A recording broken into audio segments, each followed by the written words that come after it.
Este es uno de los relatos más importantes dentro de la llamada Biblia hebrea, que se encuentra en el capítulo 11 del libro del Génesis.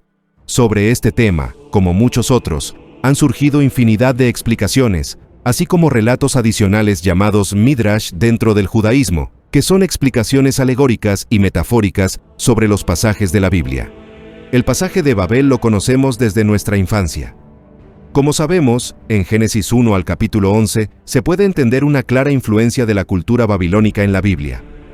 La Biblia hebrea no es un libro que bajó del cielo, se construyó a través de los siglos con tradiciones de todo tipo, y muchas de estas tradiciones venían de Babilonia, el lugar donde el pueblo judío fue exiliado en el año 586 antes de la era común por el rey Nabucodonosor II.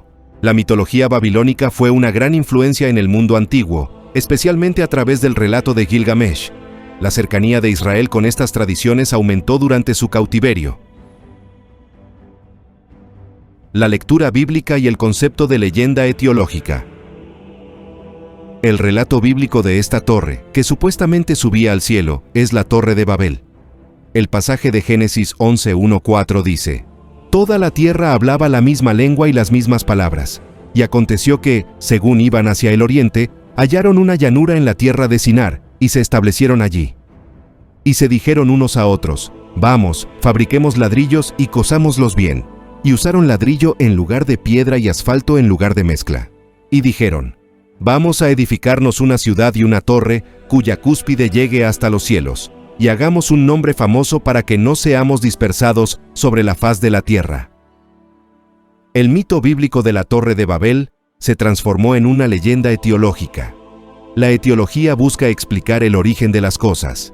En este caso, la leyenda intenta explicar la dispersión de los pueblos en ciudades, la diversidad de idiomas y lenguas en la tierra. El hombre antiguo se preguntaba cómo existían diversas lenguas y cómo se habían dividido los pueblos. Al no tener un registro, desarrolló este tipo de leyendas. La Torre de Babel es una leyenda etiológica que busca un origen, donde Yahvé mezcló las lenguas y esparció a los pueblos, evitando una capital mundial que se opondría a él. Críticas históricas y lingüísticas. Muchos crecimos con estas historias, pero al madurar y conocer más, nos damos cuenta de que esto no es una realidad histórica. Los idiomas tienen su propia historia y origen. Una explicación que persiste es que el hebreo fue el primer idioma hablado en la tierra, el idioma de Adán y Eva, un idioma sagrado. Esto tampoco es una realidad histórica. El hebreo no es una lengua madre, es una lengua derivada de otras más antiguas. Existe un rastreo real y comprobable del origen de nuestras lenguas, que provienen de pueblos como los indoeuropeos, que influyeron en el italiano, el griego, entre otros. El hebreo no es la primer lengua del mundo. El mito, además, explica la diversidad de pueblos y la voluntad de Yahvé de que estos vivieran separados.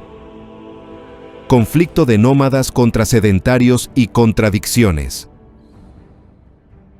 El relato de Babel también refleja una disputa continua entre nómadas y sedentarios. La Biblia hebrea continuamente registra conflictos donde los nómadas, que vagaban, se disputaban lugares con los sedentarios, grupos establecidos en ciudades. El Génesis nos muestra estas confrontaciones. La descendencia de Caín, Génesis 5, es la que funda las primeras ciudades y es vista como mala. La descendencia de Set y héroes bíblicos como Abraham se vuelven nómadas errantes. La Biblia exalta a los nómadas y condena a los sedentarios, señalando a las ciudades como centros de perdición: Sodoma y Gomorra, Babel, Tiro y Sidón.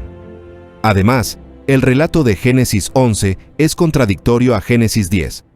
Génesis 11 afirma que el mundo entero hablaba una sola lengua antes de Babel.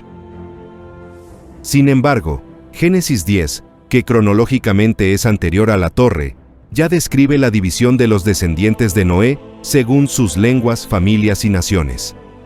Esto demuestra que las tradiciones fueron superpuestas en diferentes momentos por distintas escuelas de pensamiento judías. La realidad del Sigurat y la contracultura. La idea de que la torre llegaba hasta los cielos es una hipérbole, una exageración que se encuentra en inscripciones mesopotámicas para celebrar las torres altas. No se refiere a que la torre tocara el cielo, sino a que buscaban dejar un nombre perpetuo. La inspiración de este relato proviene de un edificio o templo histórico en Mesopotamia, el Zigurat. El Zigurat era un monumento con base cuadrada o rectangular, escalonado en varios niveles, en el último de los cuales se erigía un templo. El más famoso es el Etemenanki, el templo del dios Marduk en Babilonia, restaurado y mejorado por Nabucodonosor II.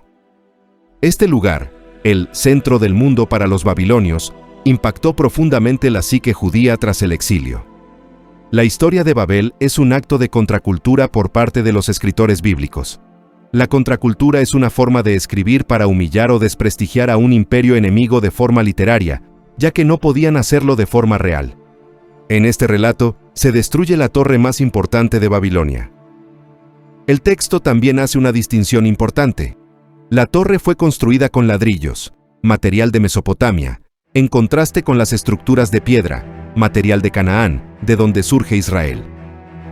Esta historia se convierte en una fábula monoteísta, donde Dios triunfa sobre los malvados. La Biblia hebrea adoptó estas tradiciones mitológicas y las adaptó a su nueva fe, dándoles un toque propio que se exportó a todo el mundo a través del cristianismo. Si el video fue de tu agrado, te invito a darle like y a compartirlo. Suscríbete al canal y activa la campanita para que YouTube te avise cada vez que suba contenido. Muchas gracias y hasta pronto.